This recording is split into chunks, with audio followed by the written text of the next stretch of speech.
حضرت عبداللہ بن مسعود رضی اللہ عنہ سے روایت ہے، رسول اللہ صلی اللہ علیہ وآلہ وسلم نے فرمایا،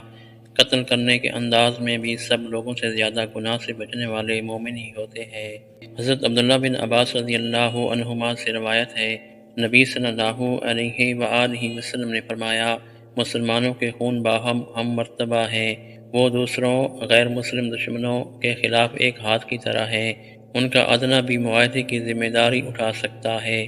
مسلمانوں کو وہ مجاہد بھی غنیمت ادا کرے گا جو سب سے دور اور دشمن سے بالکل قریب ہے۔ حضرت معقل بن یسار رضی اللہ عنہ سے روایت ہے، رسول اللہ صلی اللہ علیہ وآلہ وسلم نے فرمایا،